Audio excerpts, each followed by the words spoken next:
Good Tuesday to you, everybody. Incom 731. Welcome to week boom 4. How's everybody doing? Let's get this video off to the right foot. A tea this afternoon. I've had enough coffee. Thank you. Much better. All right. I am here, your sufficiently caffeinated communication instructor, to take a look at week 4. There's a couple of you that noted to me, say, hey, you didn't put up a video for week 3. True. That was not entirely unintentional. It was a short week. You're finishing up Hoax, Everything Connects. Okay, there's, not a whole lot to talk about.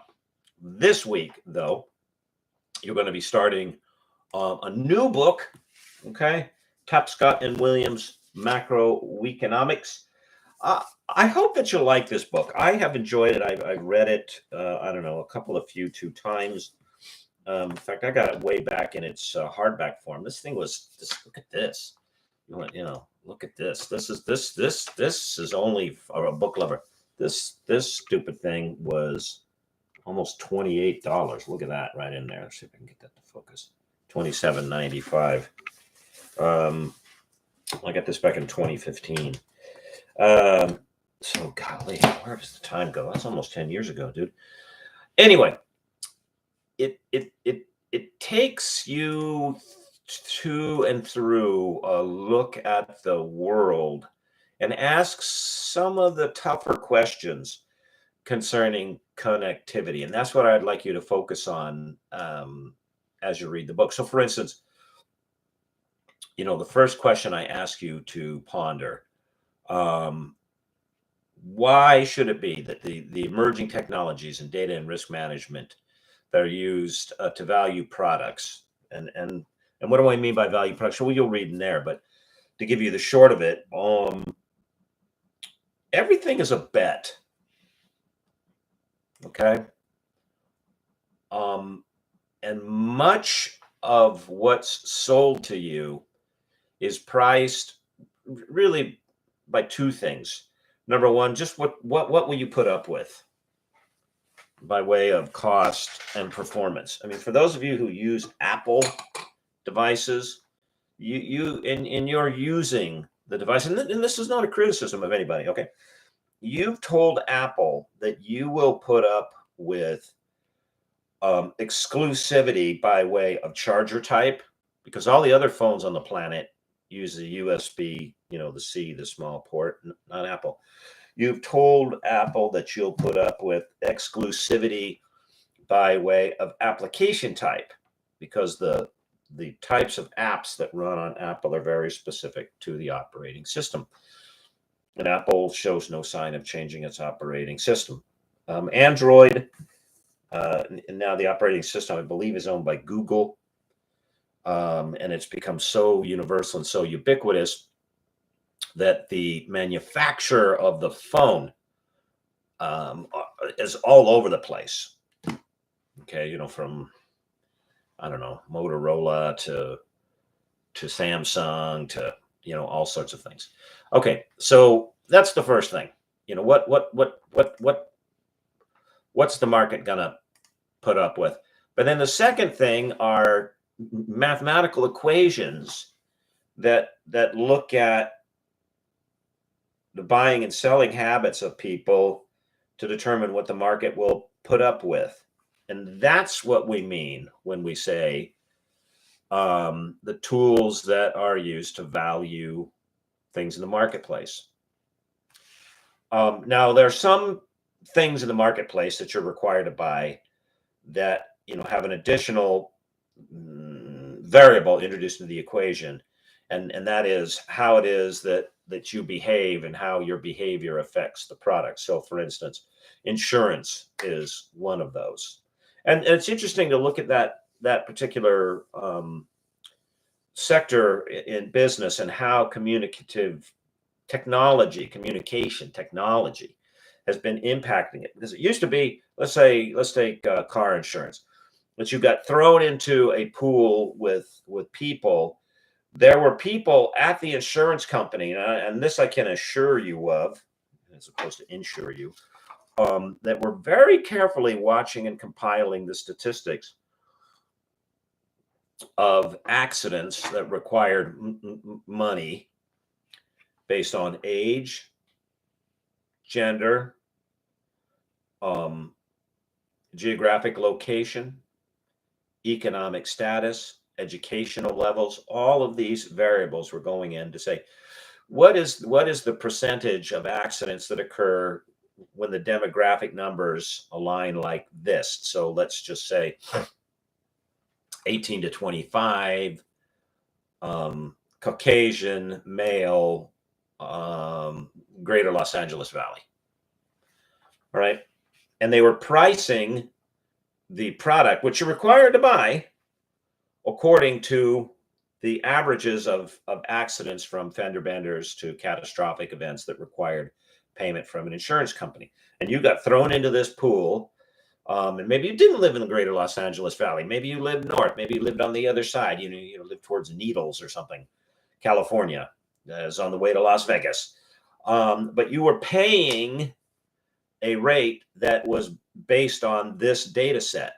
Well, now with new communication technology, you can contract with your insurance company, and they'll give you a little device that you plug in through. This one plugs in through a USB cable to your car, and it will record all your driving habits, including your GPS, like where you go, and then some of them in real time transmit back to the company, and then some of them, like this one, you have an agreement that by such a date of the month you'll plug it into your PC and upload all of that stuff.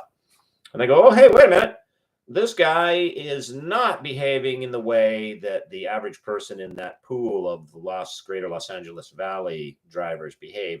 We're going to put him in another group, and this may lower or raise the amount that you pay for the product.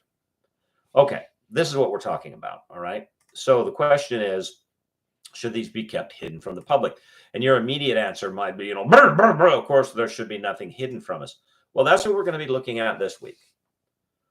Are there things in which it's in the public's best interest that are not widely known to the public? And I'm not taking any sides on that question, by the way. I want you to sort that out, okay?